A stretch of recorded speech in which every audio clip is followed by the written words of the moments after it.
Welcome back to the Aging Athletically podcast. I'm Hillary Cairns, and on this show, I talk with athletes, coaches, experts, and everyday competitors about training, performance, resilience, and what it means to continue pushing ourselves over time. Today's guest is Michellie Jones, one of the most accomplished triathletes in the history of the sport.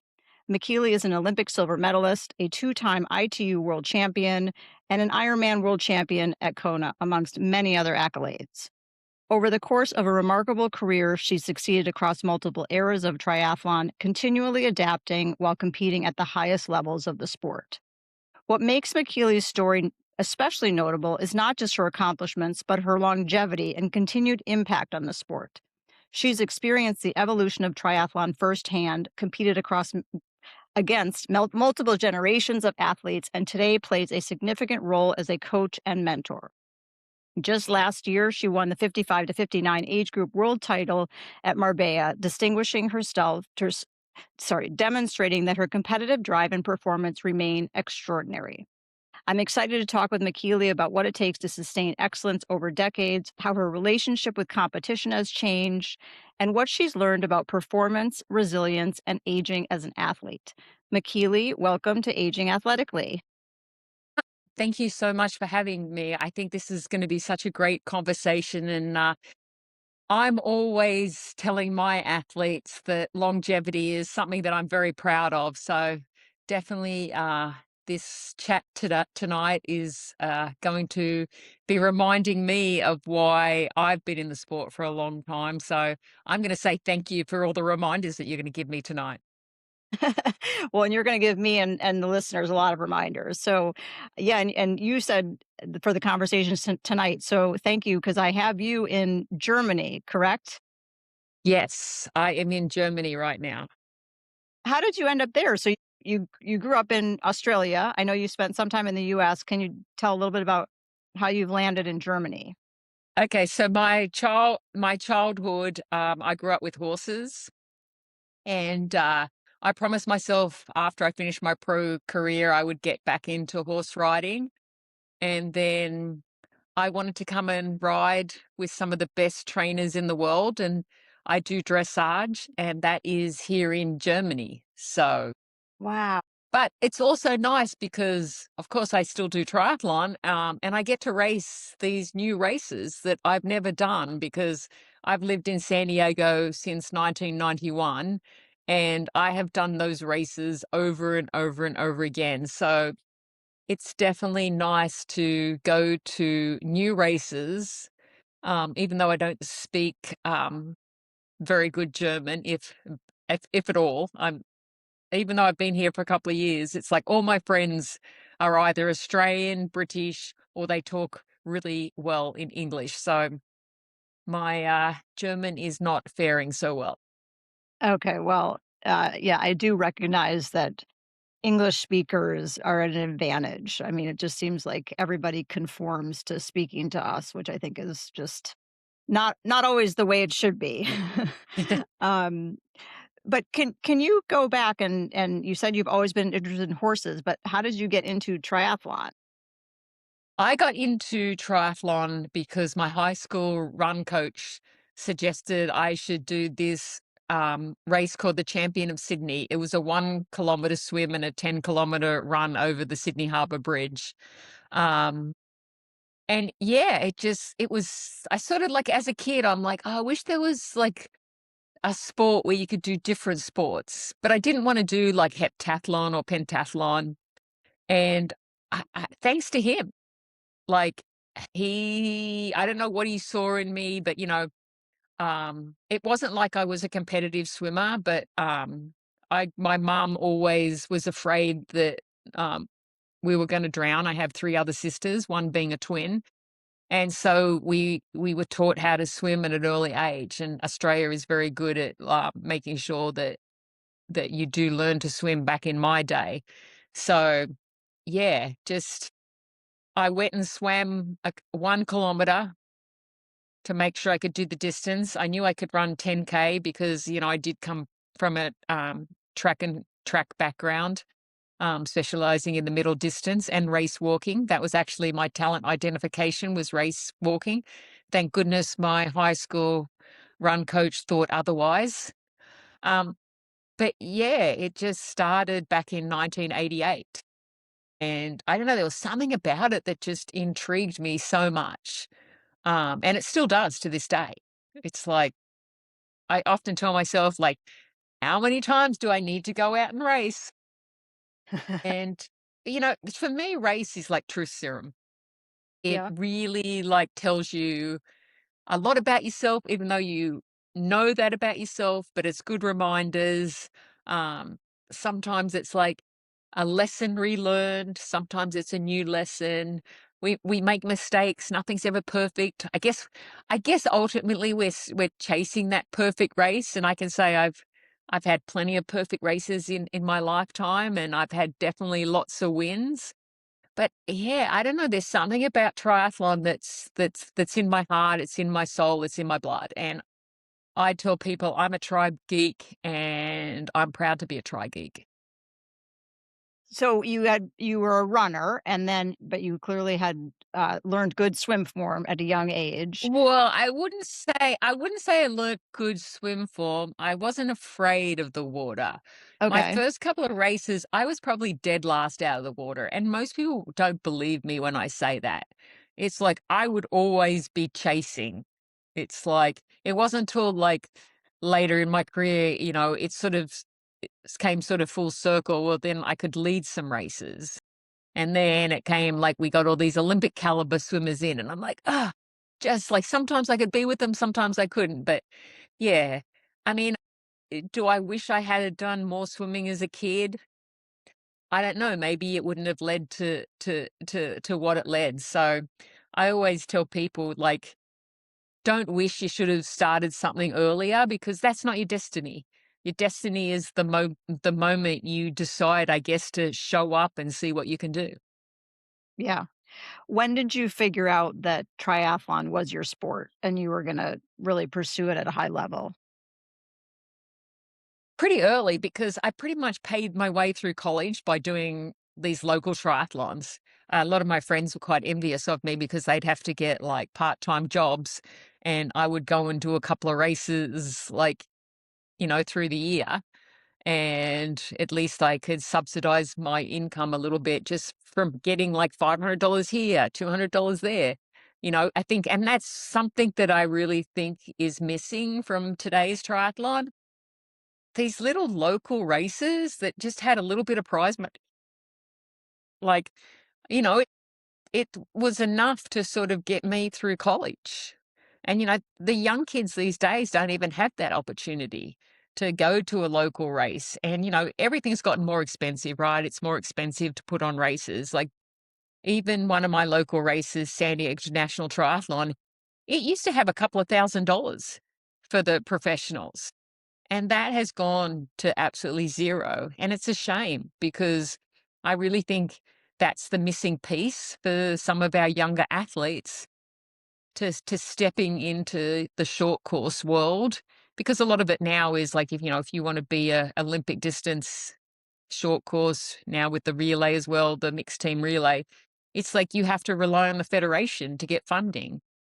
So, but it takes a lot to get into a position that they're going to be offering you funding. So there's definitely a missing link for our younger athletes. Agreed. So we're gonna talk a lot about your evolution, like more recent evolution, how you're aging as an athlete, but I just can't resist having you be able to talk some about your early and just monumental, successes as an Olympic athlete and in Kona. Can you talk a little bit about some of those races? I look back and it's only when I have these conversations when I really realize that, I mean, I know I've done some amazing things in triathlon, but it's when you start reflecting, it's not like I can say I set out to do these amazing accomplishments because when I first started doing triathlon, it wasn't in the Olympics. I never thought I'd be good enough to ever go to the Olympics. Um, so the opportunity to race triathlon and the first time it's ever in the Olympics just happens to be in my home country of Australia and happens to be almost only a stone's throw from where I actually even started triathlon in the Sydney Harbour. Um, Absolutely amazing. I mean, the Olympics is like nothing else. You know, it's high pressure. It only happens every 4 years. There's a whole procedure in order to get there. Um, there's selection policies that aren't always good. There's so much that goes into getting to that start line. It's not just you show up. There's so much that goes into it. So being like in my nearly my mid I was probably like early 30s to get a chance to race for Australia at the Olympics was amazing. And to walk away with a silver medal, Australia's first Olympic medal of the 2000 Olympics, triathlon's Wow. first ever silver medal. Obviously, my first Olympics, to have all my friends and family and everyone who supported me up to that point. You know, if it had been in another country, there's no way I would have had that opportunity to share it with like so many people. And one of my fondest memories is at the start line, and I look up in the crowd and I see all my family, and there's my twin sister like crying, you know, tears running. And it's like, oh, it's so, the unexpected thing, I didn't realize how emotional the Olympic experience would be. And it was amazing. I mean, even warming up, the crowd was going like absolutely nuts. It was like you were racing. And then, like I said, to have so many people who helped me get to that point, to be live watching was absolutely amazing. And one of the stories I always tell is, I always used to love getting brand new running shoes before the race. And I had the same model, the same size, the same sponsor. And I go to put on my race shoes the morning of the race and they don't fit, even though they say they're my size. So lucky I was in Australia and lucky I was pretty much close to my hometown. I had my twin sister grabbed my other pair of shoes and she literally handed them over the security fencing right before transition was going to close. Oh my So, gosh. well, I would have rated them like being too small, of course. Too I mean, small. I was gonna say, were they too small or too big? Too big might be too okay, but small. Yeah. okay. So, yeah, but that decision never eventuated because my twin sister came to the rescue. So, yeah, like I said, the Olympics. You know, people will often ask me, you know, do you wish you had the gold medal? And I'm like, no, silver was my destiny. It's like it's led me to the path where I am here today. Would I want to change anything? I mean, a gold medal would definitely, that's one thing that, you know, you learn very early that, you know, a gold medal does mean a lot compared to a silver medal, but that wasn't my destiny. My destiny was to win silver. And did I want to go back and try to get that Olympic gold? Yeah. Unfortunately, even though I won on the Athens event 4 years later, like for the test event, I didn't get selected. I got injured before the race. And I mean, it wasn't even the fact that I didn't get selected, even our current world champion didn't get selected. So, yeah, it's a complicated process when it comes to selection. And, you know, I'm actually a selector now for our Olympic team. So I totally understand how hard it is. But, you know, I think being on the other side and then being on the side of making a team, not making a team, and now as selector, definitely I have empathy. And but it's very straightforward. You have to follow selection policy. So yeah, so that sort of led, you know, that awesome experience in Sydney led to probably one of the most disappointing times in my entire life, not making that Olympic team again. You know, once you've experienced the Olympic experience, it's like you want to do it again. But then again, I say that probably was the worst possible moment. I mean, it was bad because I got told I didn't make the team by a newspaper reporter who had called me up rather than coming straight from the federation. So, yeah, that in itself was like devastating. But then look what it eventuated. I ended up doing something that I never said I would do, and that's going to the Ironman World Championships. I thought that was a distance that, one, I never wanted to do. I thought it was for crazy people, and I just didn't think I'd ever be, like, good at it. Um, but one thing that I'd learned, I think, over the years, like, if you wanna do something well, you have a great team behind you. So, immediately hired Paula Newby-Fraser, 8-time Ironman world champion, to help me get there. Because I also knew I had a small window. I was gonna be starting my Ironman career at 34, 35. I ended up winning when I was 36. At that time, I didn't even know until Laura Phillip took my title that I was actually the oldest uh, female winner, first time winner. Okay. And then Laura Phillip took that title by a couple of months, not too long ago. So, yeah, like the whole Ironman experience was I talked about triathlon being in my DNA early. I don't think Ironman is really part of my DNA. I mean, I love the process. I mean, it was so fun, like, after doing triathlon for so many years, sort of doing something completely new. Like, I mean, I'd done some long rides, but, I'd never run a marathon. I still haven't run a marathon straight out ever. It's only ever Wow. after a 112-mile bike. So, to actually, like, put yourself on the line, I think that's probably what I'm most proud of because, I was very successful at short course, Olympic silver medal. I'd won so many medals at world championships. Of course, my 2 world championship titles. I mean, I could have been done. And at that point, there was really no short course athletes um, that had really succeeded across both distances, the Olympic distance and the Ironman. Karen Smyers was one of them.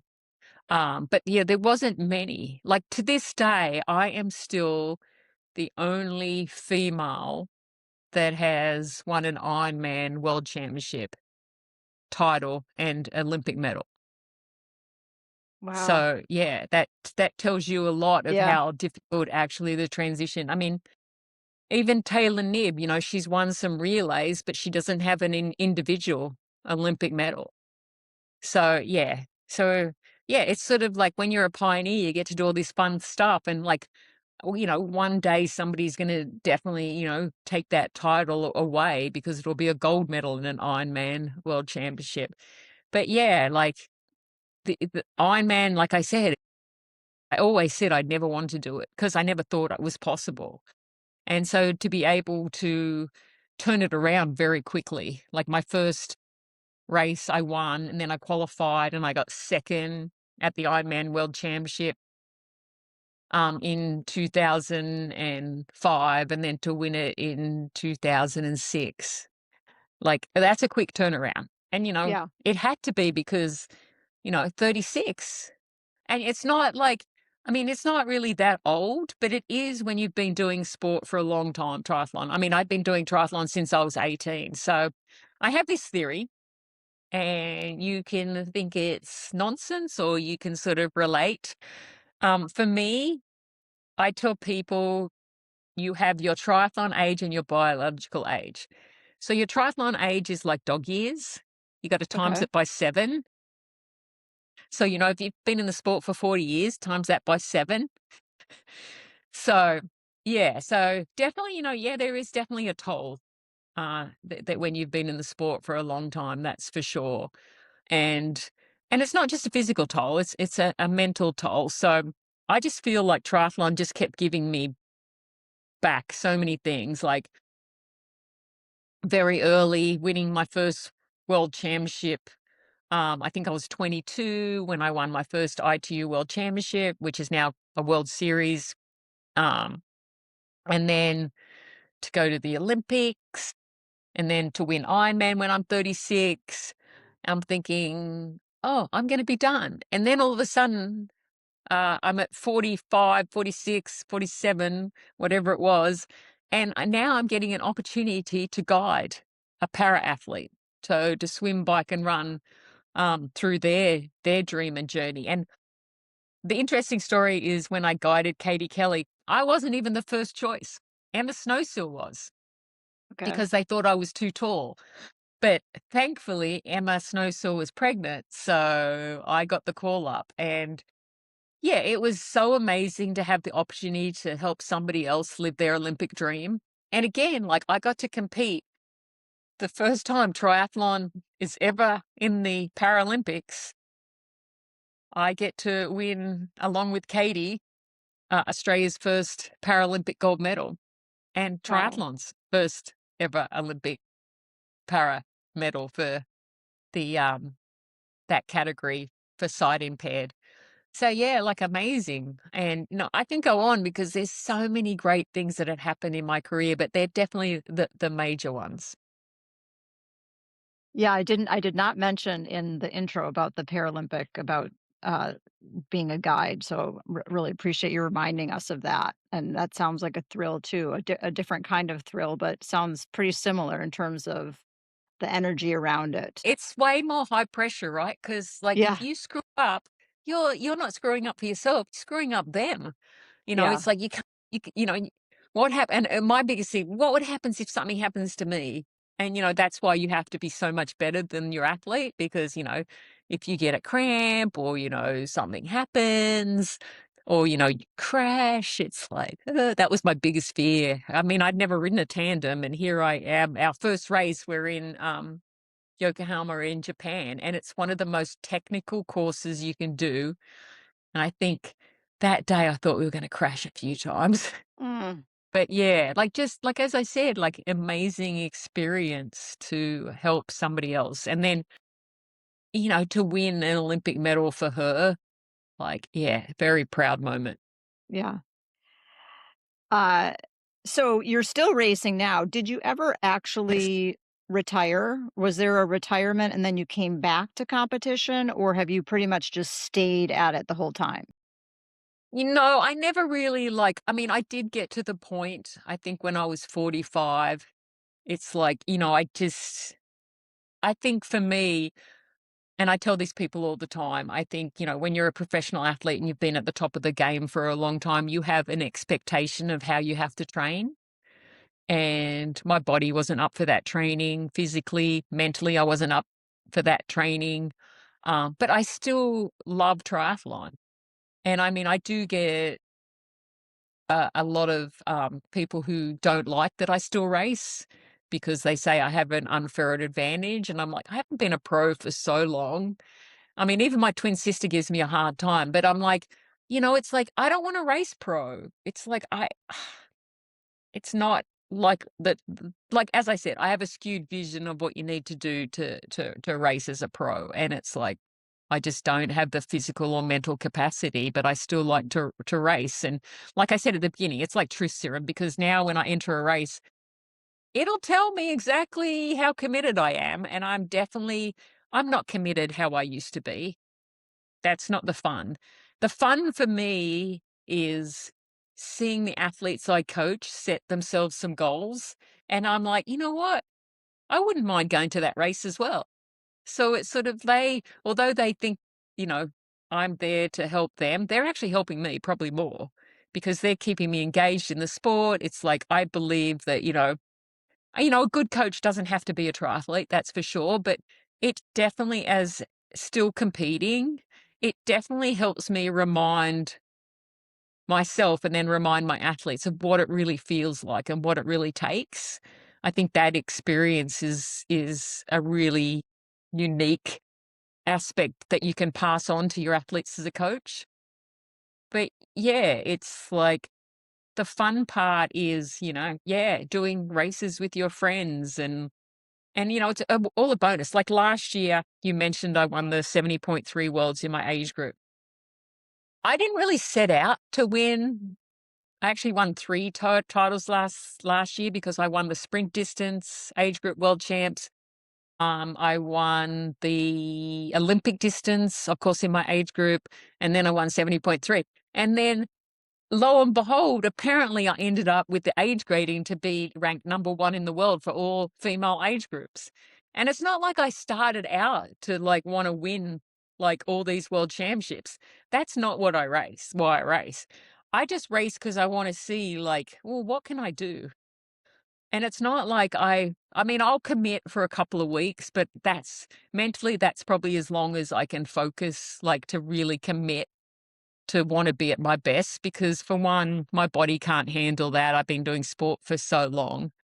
But, I know what the secret sauce is, and that's consistency. So I can if I can be consistent, then sort of pick, like, a couple of weeks just to dial it in, then I know I can pretty much, like, and it's not like having the best race possible. It's more about having a fun race where I feel like, yeah, I suffered a little bit, but it was good feels, not the bad feels. I've had enough bad feels as a pro. I don't want those feels. Not to say that it doesn't hurt, because it does. But yeah, my promise to myself is like, I want to enjoy it. Like even a couple of weeks ago, I was doing a race and I'd been passed by this young athlete, young, she was in her 20s. I think she was like 23, 24. And I That's was in young. second and I had a K left to run and I missed the finishing turn where you didn't go straight. You actually had to make the turn and then go up over the bridge that I now know now. I didn't know when I was racing. I just followed like 2 laps this way. And you know, I ended up running probably an extra 5 or 6 kilometers. And I'm like, "You know Gosh. what?" And I'm like, I mean, I still ended up winning my age group. Obviously, I didn't get second overall, but I was like, "You know what? I don't it doesn't matter if I got a high place or no place. I actually felt like I had a good swim, bike, and run." And I think that sort of sums up, like what I like to walk away, and I think that's one of the biggest messages that I've learnt. Be happy with the race you had, not the race you wished you had. And I think that has helped me a lot over the years. I mean, there were times when that was not true. That was definitely not true. But now it's like, make the most of the day you're given, and sometimes that day is not gonna be giving you the feels. Sometimes that day is gonna be, like, hard, but that's what I like about triathlon. It's like every time you line up, you try to know what day you're gonna have, but you really don't. Yeah. So we're talking about the evolution of your experiences in the sport. I'm just wondering about sort of how the sport itself has changed in terms of technology. I mean, obviously the bikes are very different from when you first started. There are super shoes. Probably swimming Yeah. is the only thing that mainly is still the same. But are you into all that stuff? And also data. I have to say I disagree with swimming Okay. because remember back in the day, we were taught to do the S, Okay. right? That that yeah, like, that is, like, and, when we think about it, freestyle swimming has not been around for that long when you think about it. When you go back to when it and, like, even the pace clock. Um, but yeah, in terms of triathlon, like when I first started doing triathlon, so this is like the significant thing, right? It was always like you got to do that S shape. And it's like, no, that's not the way. Even a couple of years ago, I was watching my twin sister swim and I'm like, still, some people still swim with the S because they haven't been taught to be in that Superman position and to press straight down. Um, but yeah, so I think, and swimming did sort of go through this big revolution because all of a sudden, it wasn't just tight swimsuits at competition. Like before Sydney, Speedo was spending a huge amount of money in swimming and in triathlon, making these super fast suits. And the goggle technology has changed. You have the smart glasses, um, smart goggles. So there's definitely, and I mean, swimming is very technique driven. Yeah, there has been some changes, and I think in triathlon we're just getting so many more like Olympic caliber swimmers in the pro field, like just amazing. Like Lucy Charles, absolutely amazing swimmers. But Barb Lindquist back in the day was like amazing at swimming. But yeah, in terms of biking's improved in so many ways in terms of positioning and you can be very aerodynamic and hold that aerodynamic. position for so much longer now because of the comfort. So you've got companies like Fast TT who like have the forearm extension, not just sort of that elbow pad extension. You've got that. I mean, you can go up to like I think it's like 25 to 35 degrees. I like to sit about 25 in terms of putting the handlebars and blocking the wind a little bit and then pushing yourself out. Even seats like ISM saddles was one of the first saddles that did that split nose when addressing, when you ride in the aero position, you are not sitting on your seat bones. You're sitting on your pubic rumbi. And then, of course, tire width has changed. I mean, even the lightness of the wheels. I mean, things have come and gone. It's amazing how some things come and go. But yeah, so like sometimes like I go back and I remember like Ram's first version of the quick shift shifting, and now we have electronic shifting, and now we have 12 speed. Um, and nutrition, like nutrition has changed the game because there's so much talk about how many grams of carbohydrate that you can get. Like back in the day, we just didn't have the nutrition to be able to do 100 grams. I mean, some of the pros are doing 130 grams, but they need that. They need that because, like, when you're pushing big power, there's an energy cost. And if you can't maintain that energy, and that's been a big difference. The fact that, you can utilize the fueling to go faster. And if you're going faster, you're burning more fuel. So companies have done a really good job of that. And then when you think about um, running, you know, carbon plated shoes has not just made us faster in racing, but it's the ability to push harder in training and not have those microfiber muscle tears that you would normally get. Yeah, there is some adaptation, and there are some theories where you shouldn't use them all the time.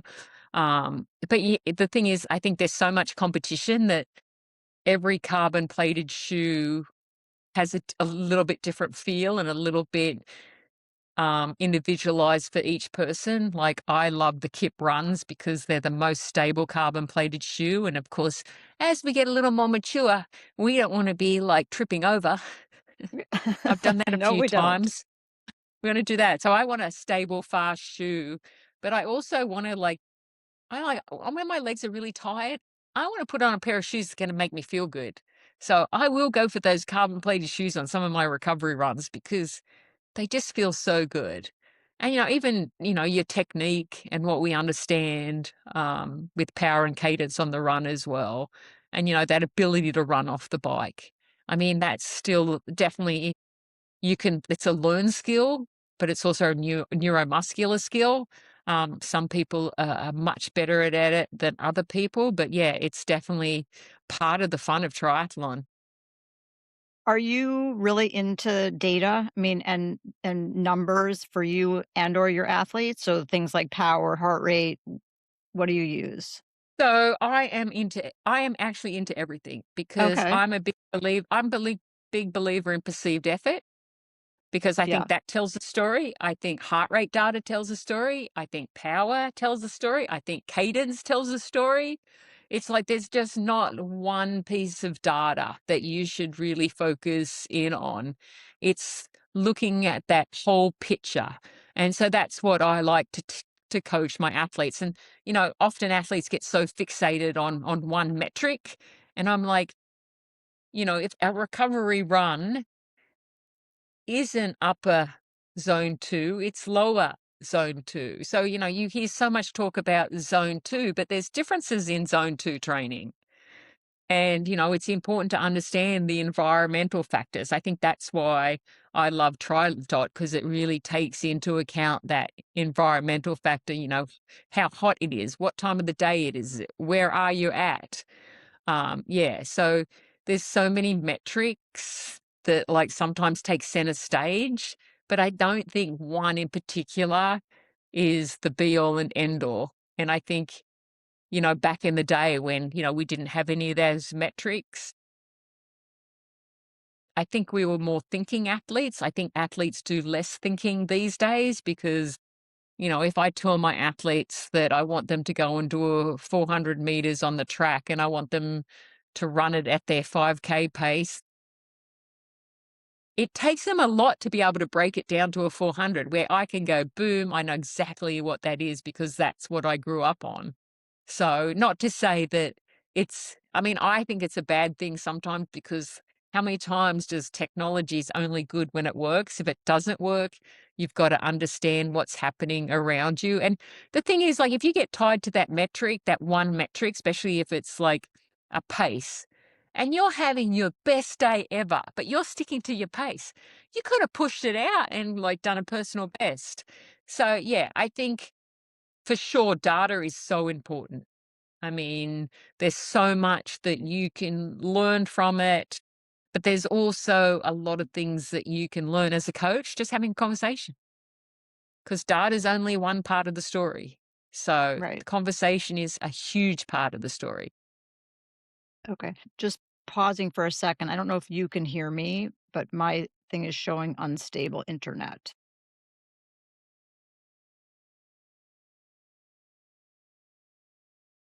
Grant?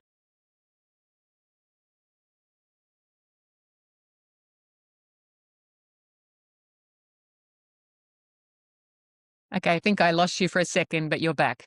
Yeah, I there's something going on with my internet. So I'm just gonna We're make still sure. recording. Yes. Okay. Um and I See, should have said technology's only good when it works. See, perfect yes. example. And then you have an editor who fixes things because when the technology fails, as it does here. So you said that your training has changed. You're not training as much as you used to, and when you do a race, you might have a block of training, of consistent training. But tell exactly what does your training look like, and then maybe and compare it to how it was in your younger years. What's changed? A lot. um, I am probably not the best example to my athletes that I coach because I'm all about like, I've been there and I've done that basically. So if I don't feel like I want to push myself, then I maybe won't push myself. But if I'm in a training block, I definitely will. Back in the day, it's like it was very much like, okay, this is the effort. This is what you have to do. This is every day. It was like you have to keep pushing, pushing, pushing. And I think that's one of the big lessons that I've learned over the years as well. It's like we were taught that you gotta make it as tough as possible. Where now I'm like, when I tell my athletes, well, when you do your long run, it's like take water, take your nutrition. Like you can have some walk breaks. That's okay. Would I do that as a pro? No way. But it's like, it's just it's that I think it's more the mental aspect. I used to put in quite a few hours, like, you're swimming 5 days a week. I would never do that now. You're riding 5 and 6 days a week, the same with running. Um, but do I know a lot more now? Yeah, like how important is my mobility, especially as you get a little more mature. Strength when I first started wasn't really as big as it came later in my career. So like a typical day for me, some days it's 2 disciplines, some days it's 1 discipline. I'm still a little bit more on like I like doing my longer run after my longer bikes. I really feel that that's part of the adaptation for triathlon where some of my athletes, I will not do that. I will move their long run to a Wednesday and their long bike, and then a little will be Saturday and a little bit of turnover on Sunday on the run. So it just depends on the athlete. Um, I swim 3 to 4 times a week, only because one of that 4th session's always technique driven. I really encourage that for my athletes too, that, you know, it's free speed. If you can work on your technique, and I think this is the biggest thing when I have athletes who come to me, like, "I wanna get faster," and I'm like, what you should be saying is you wanna be more efficient, because if you're more efficient in the swim, you're gonna use less energy, and then you're gonna have a better bike. And then if you were more efficient on the bike, then you're going to have a better run. And then if you can improve your efficiency on the run, you're going to hold your form. So ultimately, you do get faster. But yeah, I think many athletes get fixated on getting faster rather than I think the word should be, let's, I want to improve my efficiency. So I think in terms of swimming these days, I probably don't put in much effort into it, but I definitely try to improve my technique. So I do focus on that a little bit. In terms of, I've never been a big mileage athlete, even to this day. I think that comes back from my high school run coach. He was always short and sweet. But I do tell my athletes, it's like, in terms of speed work, when you can push a little bit faster, like just don't do it. Save that for the race. And I mean, I've made that mistake so many times. I'll be feeling so good. I start to get on a roll. I'm like putting in some great times and then I push it a little too much and it'll turn around and kick me in the butt every time. It's like I'll hurt myself. So I try not to do that. But I loved it back in the day where I could just go out, open the door and go for a run. I cannot do that now. It's like I have a routine that I do. I mean, even swimming, like broke my collarbone. I fell down running a couple of years ago, and that really affected my mobility in the swim.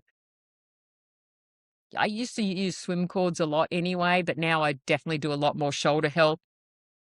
Yeah, but to get out the door for a run, it's definitely like sometimes I just want to open that door and go. But yeah, for longevity, I definitely have my routine, my glute activation, my ankle mobility, my capsule release, a little dynamic flexibility, whatever it is, and, you know, the older female athletes know that, when you do get into menopausal stages in your later life, it's like, joints take a beating. They take a beating as you get a little bit older.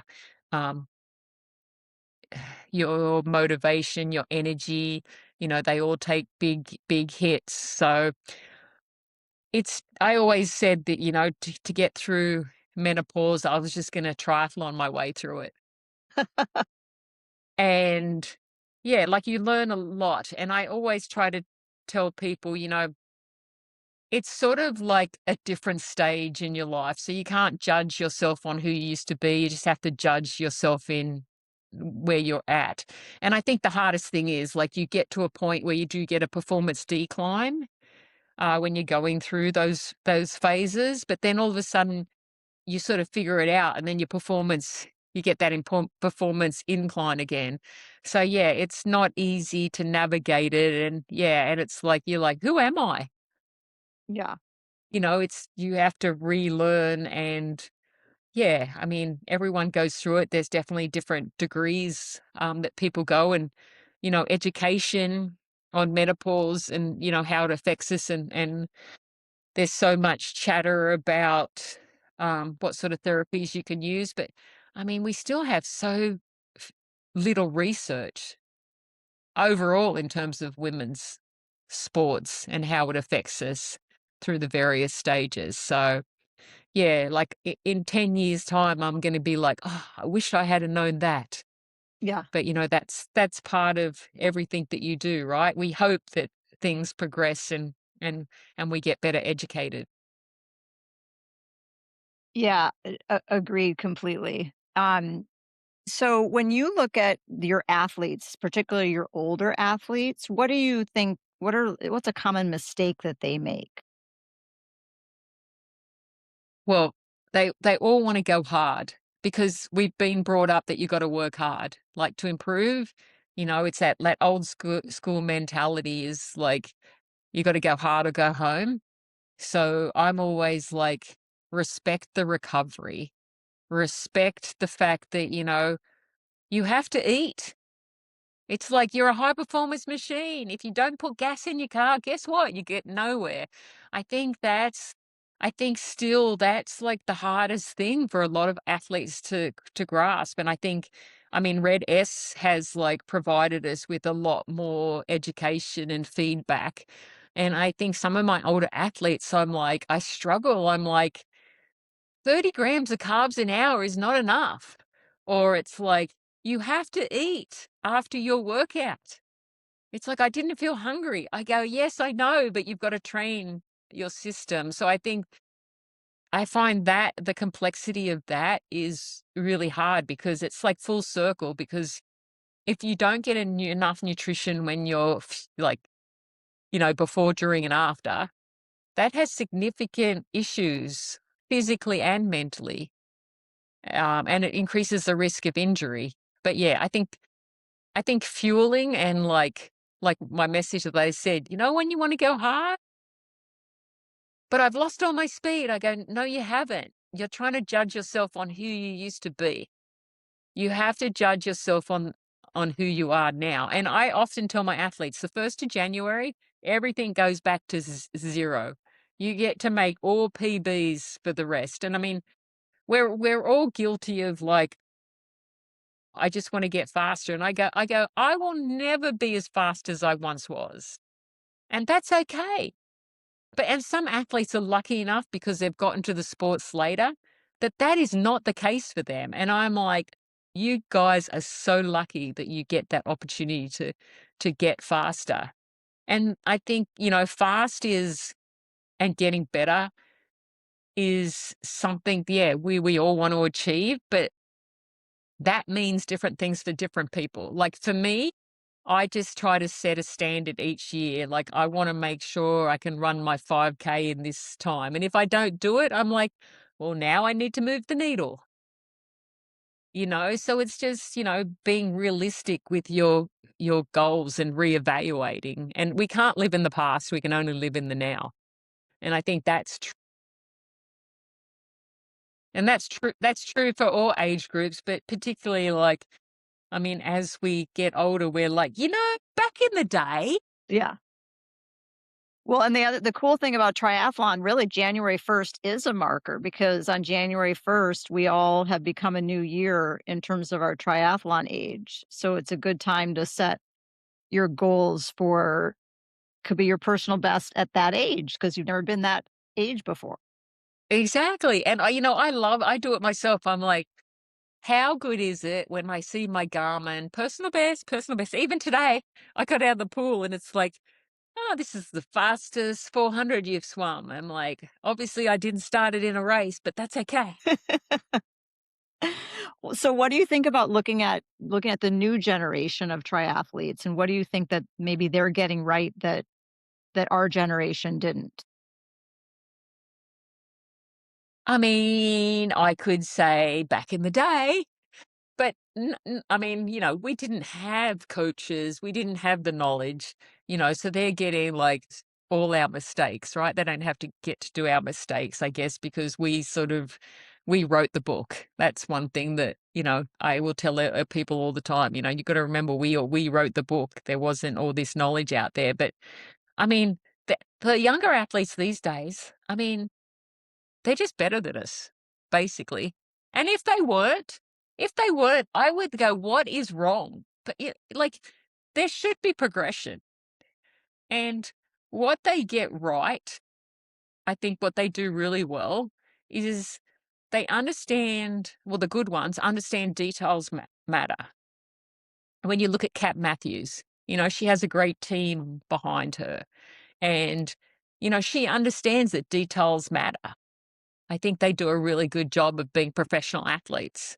Lucy Charles, she is probably one of the probably both male and female, one of the most admired and watched athletes.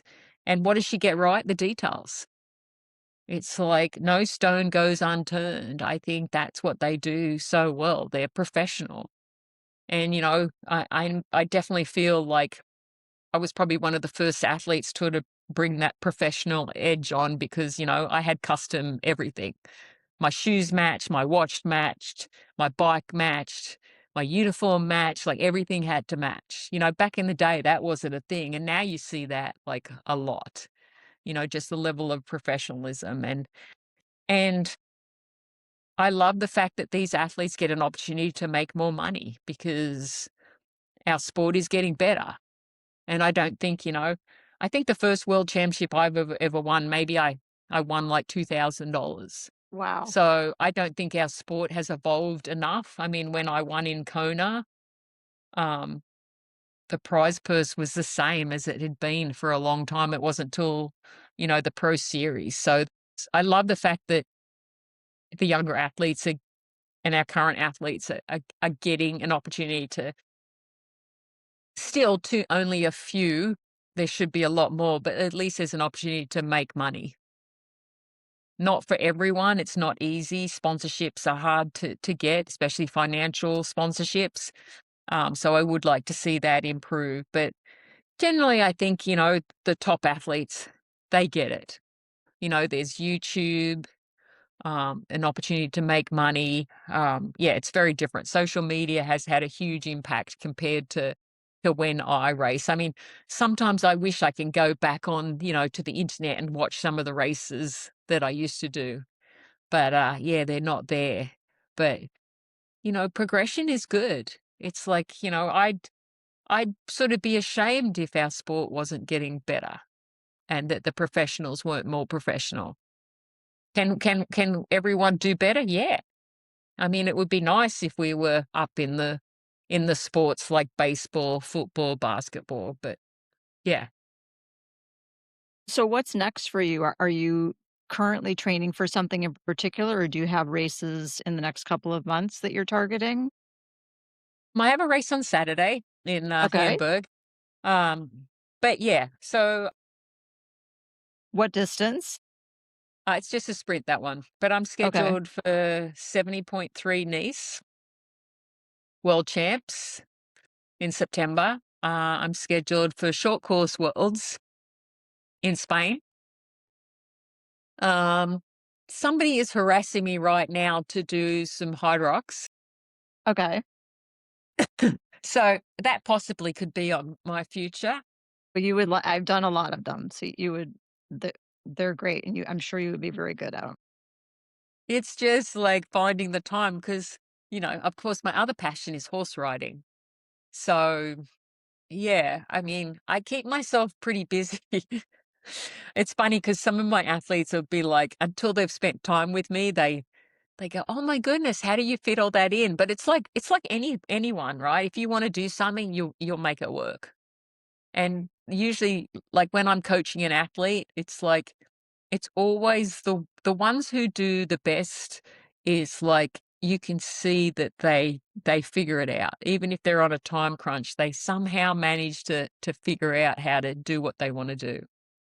And I mean I've always said to myself like if I didn't enjoy something, I wouldn't do it.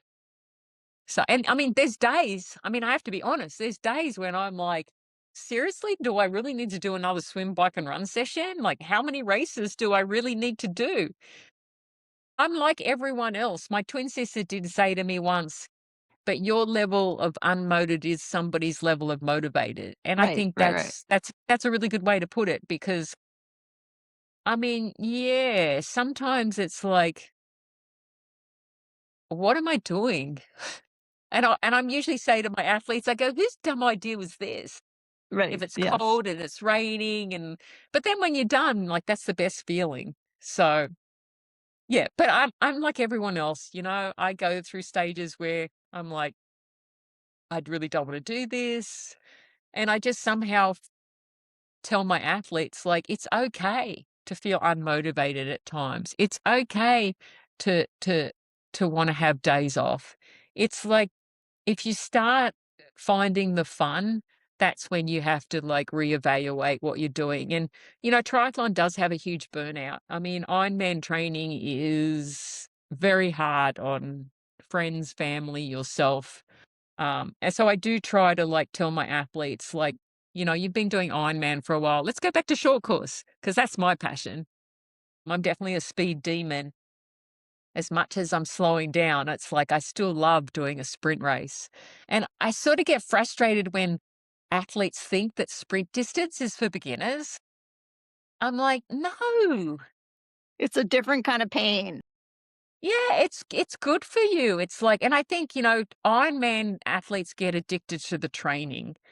And, yeah, the racing is great, but they really and so when you drop them back to short course training, it's like, "But I'm not training." I'm like, "Give it a couple of weeks, add a little bit more intensity to it," and yeah, it's like and then they'll be like, "How did I ever do Ironman training?" Yeah.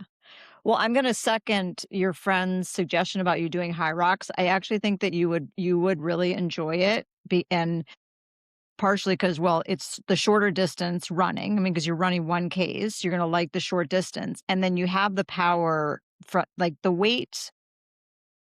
power that you have from biking in particular, I think it really has helped. Like, I've done, triathlon for 20 plus years, and the strength from biking really helps with the sled push, sled pull, and so the other ones I think you would just figure, and also for the swimming, like, I barely trained the ergs at all, either the ski erg or the regular erg, and I think just all the swimming made those pretty easy, and it's just a different energy level there. You've gone to races, all different types. I'd be curious to see what you think about high rocks energy races versus a big triathlon. They're Well, interesting. yeah, and plus, if you do it as a team, you can't let your teammate down. Yeah. That would definitely push me more. But, my friend described it as like a sprint distance triathlon feel, like, sort of that fast transitions, like the fatigue, the little lactic acid, get through lactic acid, get through lactic acid. Yeah. Yeah, which is why I think you'd be great at it, because it's just we're used to, and you in particular are used to running after doing something very hard on your legs. So your legs are stressed already. Yeah. So it's fun. We'll see, we'll see. Yeah.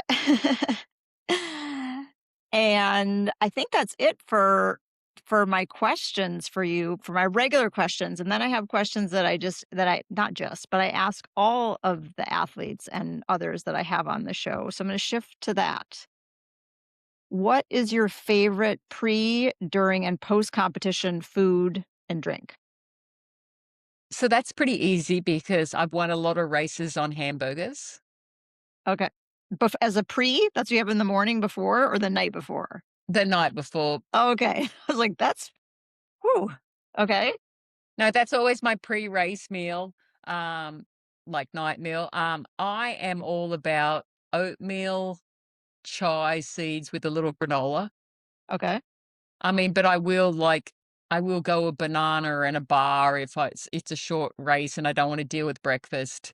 Um, Post, I will always reward myself with a good cinnamon roll, but I also always have a protein shake Okay. ready to go after a race. I'm like, yeah, I started doing that back in, like, 1995, I think. I always made sure I had, like, a protein shake in my, transition bag. Wow. I definitely am known probably to be a little bit of a sugar freak. So when I won in Kona, I had gummy worms, like sour gummy worms. That was in my special needs. That was my treat. Okay. So that was a during, but you also had drink or what?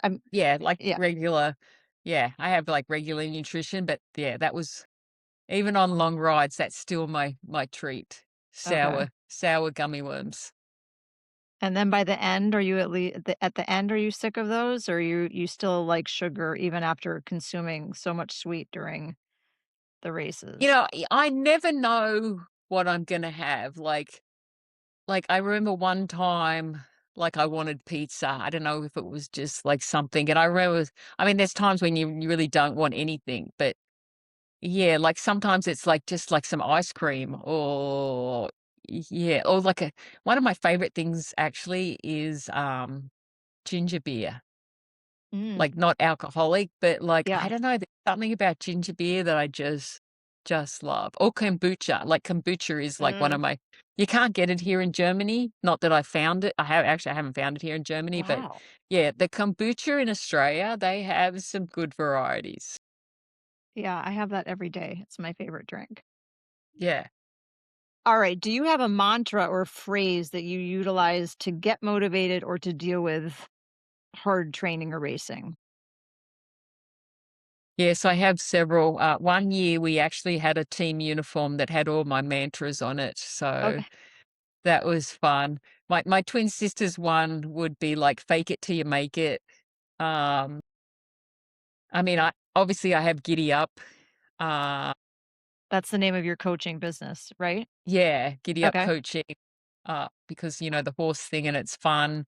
Um, Sometimes it's a song, like the wheels on the bus go round and round, round and round. Stand around, something stupid. Yeah. And sometimes it's counting, even though it's not a mantra, it is like a way of like, being able to control what you can control. And that's one of my favorite sayings, control what you can control. 'Cause you can't control anyone else and you can't control really what's happening around you. And obviously my big one is like be happy with the race you had rather than the race that you wish you had. So And even in the race, are you telling yourself, like, be okay with what you're in right now? Because yeah, oh yeah, yeah, every time. It's like when I'm racing, I'm like, "Look, this is it. This is what you have today. Don't feel like pushing more, that's okay. If you feel like you can push more, that's okay as well."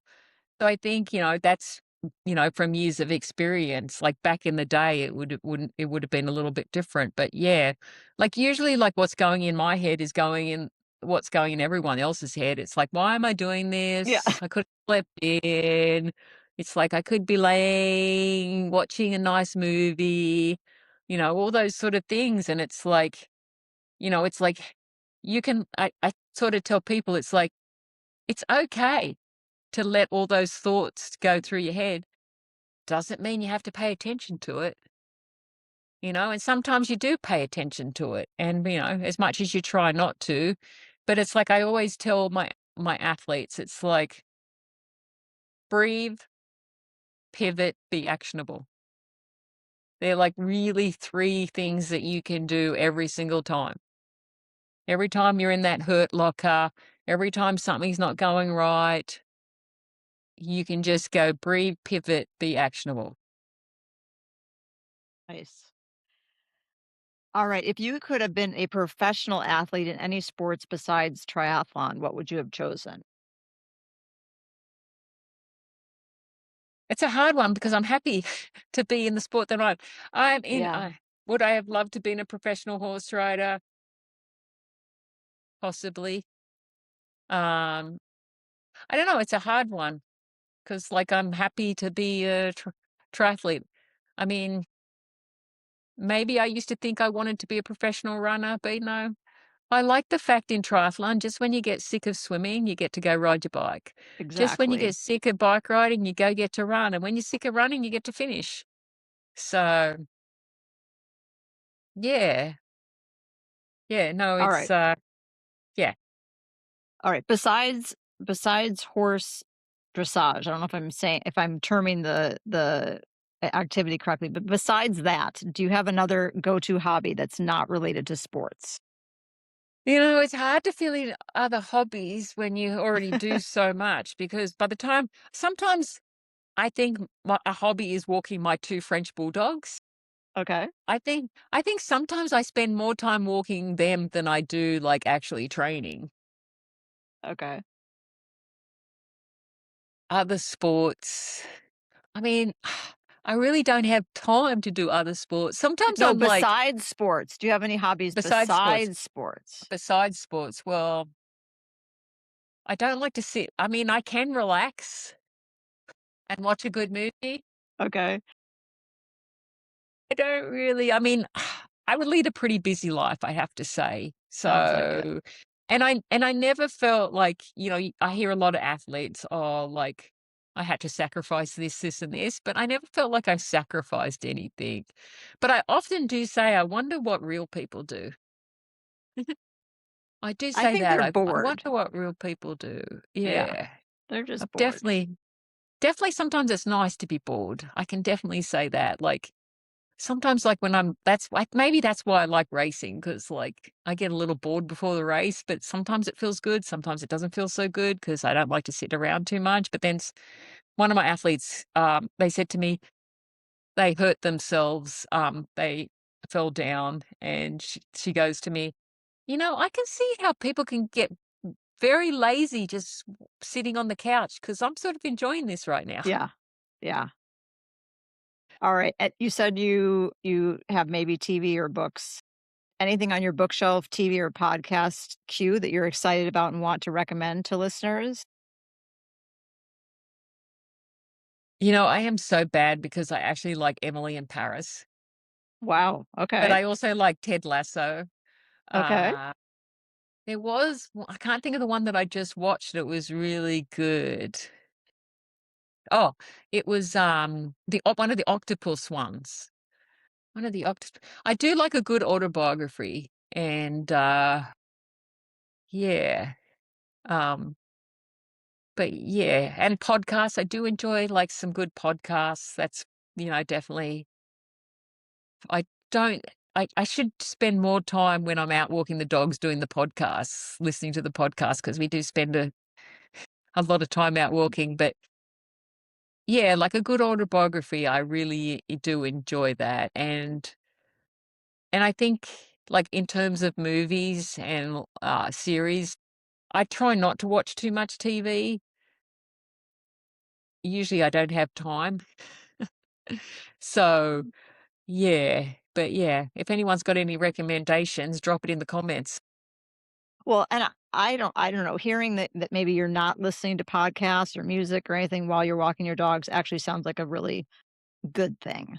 I think we're constantly inundated with stuff, and maybe that's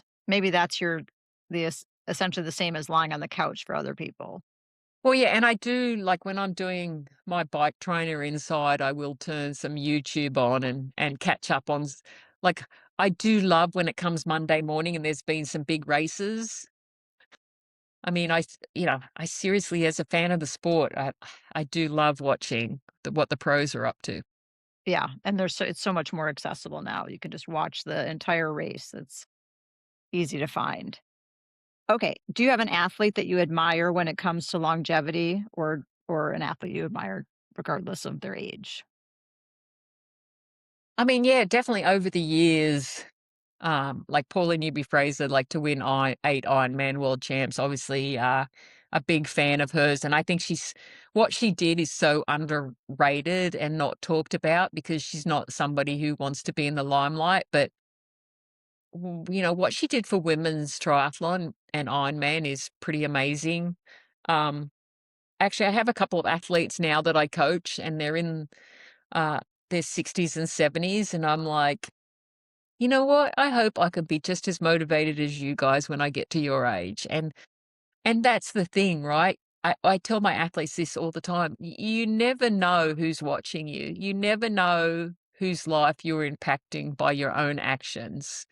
And I think that's something that, I didn't go into sport to do it, and they certainly not thinking about it. But yeah, it's like it's amazing. I do have a story. I was swimming I was swimming in the pool last week.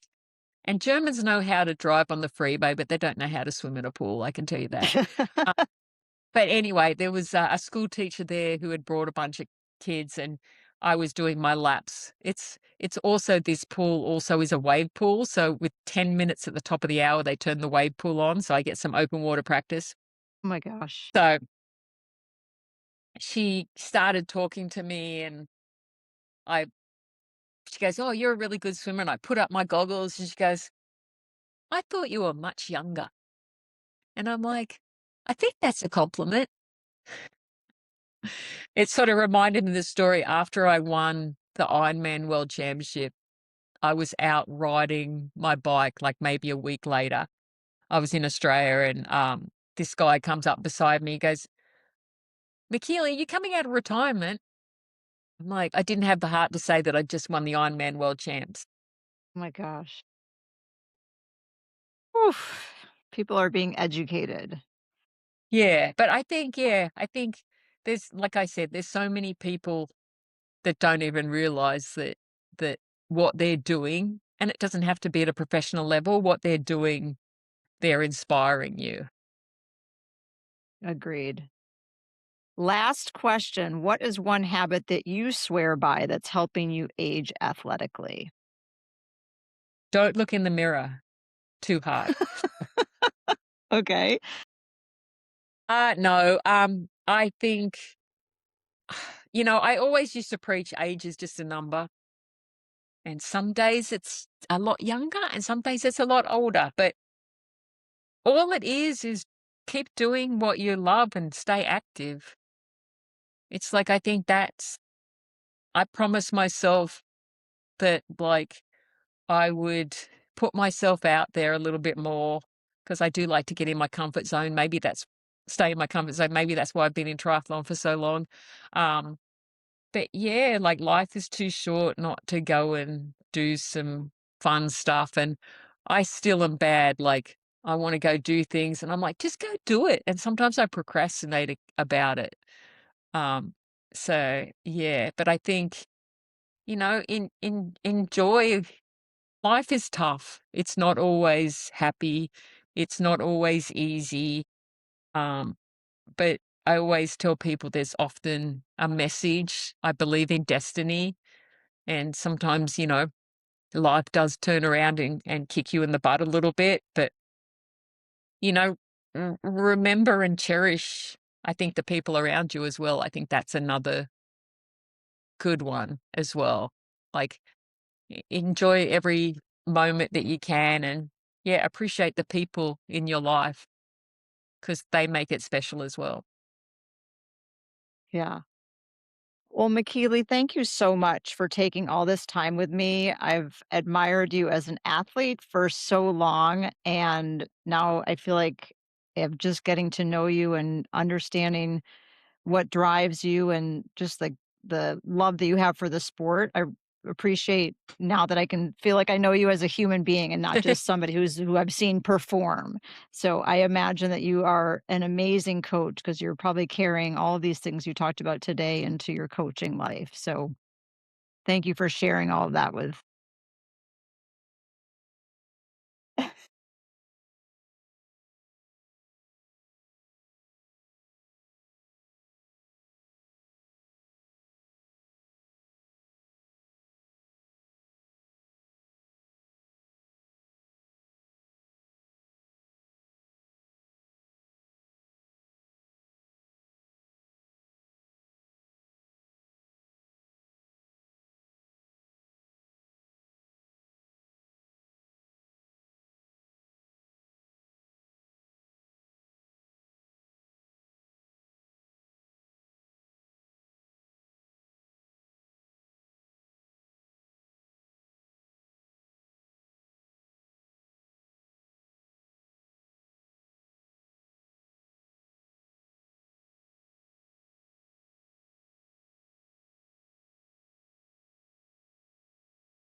Okay. Good rules. Good rules, good mantras, good coaching, good life. Thank you again so much for taking the time with me. Thanks for listening to Aging Athletically. If you enjoyed this episode, please follow the show, give it some stars, and share it with a friend, training partner, or anyone who might enjoy hearing stories from athletes who continue to challenge themselves as they get older or from experts who help us train smarter. You can find Aging Athletically on Instagram and YouTube, and I'd love to hear from you. Send me a message there or email agingathletically@gmail.com with feedback, guest ideas, or topics you'd like me to explore. Thanks again for joining. Until next time, keep training, keep challenging yourself, and keep aging athletically.